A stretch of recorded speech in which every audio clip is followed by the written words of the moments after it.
चचा खुर्शीद के फौलिस से आजर को एक बेहतरीन मौका मिल जाता है और वो ज़ेबुनिसा से हर पेपर पे साइन करवा लेता है ताकि जब चाहे वो बआसानी पैसा निकलवा सके।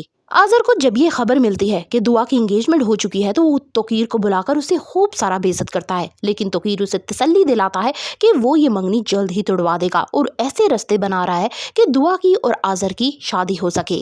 तोकीर अच्छे तरीके से समझ चुका है कि आहद हो ना हो ये दुआ को मेरे खिलाफ जरूर भड़काएगा, इसलिए वो पहले ही मंसूबा बना लेता है और वो नुदरत से कहता है कि इस हादसे के बाद हो सकता है वो लोग रिश्ते से इनकार कर दे। मेरे पास बेहतरीन रिश्ता है और खानदानी लड़का भी है, अगर तुम चाहो तो हमारी दुआ के साथ उसका जोड़ बहुत अच्छा रहेगा, अगर तुम देखो तो।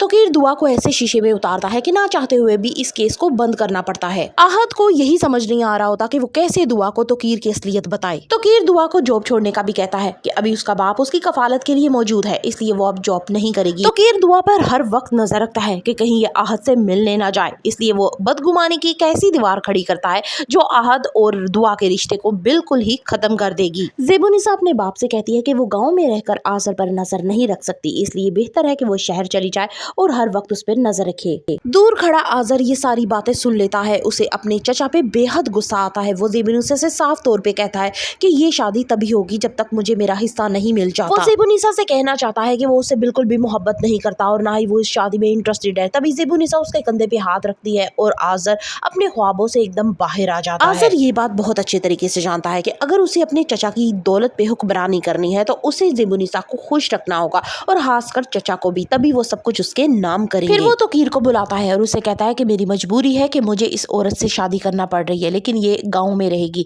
और मैं दुआ के साथ शहर में रहूंगा। दुआ बहुत ही गुस्से में आहद से कहती है कि मुझे फरियाल धमकी दे के गई है कि वो इस रिश्ते को मजीद चलने नहीं देगी। मैंने उसकी आंखों में नफरत देखी है और वो कुछ ना कुछ जरूर कर बैठेगी। यहाँ पे आहद कहता है कि चाहे वो जो मर्जी कर ले, मैं तुम्हें कभी भी नहीं छोड़ूंगा। तोकीर नुदरत के दिलो दिमाग में अब ये बात बैठाता है कि वो लोग अच्छे नहीं है जैसे तुम्हारे सामने बन रहे हैं, लिहाजा उन पे नजर रखो और अपनी बेटी दुआ को समझाओ कि वो आहद के साथ ज्यादा ना घूमे फिरे। नुदरत को अब ये लगता है कि कहीं वाकई उन्होंने आहद के साथ रिश्ता दुआ का जोड़कर कहीं गलती तो नहीं कर दी। क्या वाकई आहद वैसा है जैसा तोकीर कह रहे हैं या वो बहुत एक अच्छा इंसान है?